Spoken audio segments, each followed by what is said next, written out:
আমার পিছনের এই গাছটার নাম হচ্ছে বলার গাছ। আমরা এদিকে বলে বলা, বলা বলে। এই গাছটার বিশেষত্ব হচ্ছে ছোটোবেলায় যখন আমরা ঘুড়ি উড়াতাম, চং বানাতাম, তখন এই গাছের আঠা ইউজ করতাম, ন্যাচারাল আঠা যেটা। কাছে গেলে দেখা যাবে এই ছোট্ট ছোট্ট যেই ফলগুলো আছে, এই যে ফলগুলো, এগুলো থেকে আঠা হয়। এই আঠা পুরাতন বড় আপু বা বড় ভাইয়ের খাতা ছিঁড়ে এই আঠা দিয়ে গামের কাজ করতো আর কি। এই গাম দিয়ে জোড়া দিয়ে চং বানাতো। আঠা এই ফলগুলো পেকে হয়ে যেত, পাকার পরে হলুদের মতো হয়ে যেত। কাঁচা থেকেও আঠা পাওয়া যায়, পাকা হলে বেশি ভালো হয়। পাকা বলা থেকে, আমরা এদেরকে বলা বলে, বলা থেকে আঠা নিয়ে সেই আঠা গামের কাজ করে, ফেভিকলের মতো।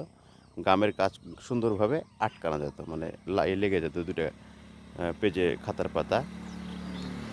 এই এই গাছগুলো এখন আর নাই, তেমন একটা দেখা যায় না। এখানে একটা হয়ে আছে দেখলাম, অনেক বড় হয়, অনেক বড় গাছ, বৃক্ষগুলো অনেক বড় হয়।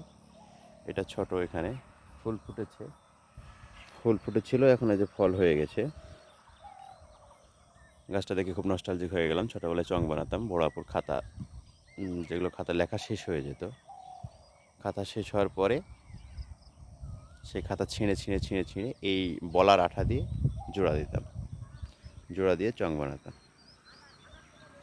অনেক ফল ফুটেছে, এবার দেখি এবার চং বানানো যায় কিনা, বানাতে পারলে আপনাদের জানাবো। আসসালামু আলাইকুম, সবাই ভালো থাকবেন।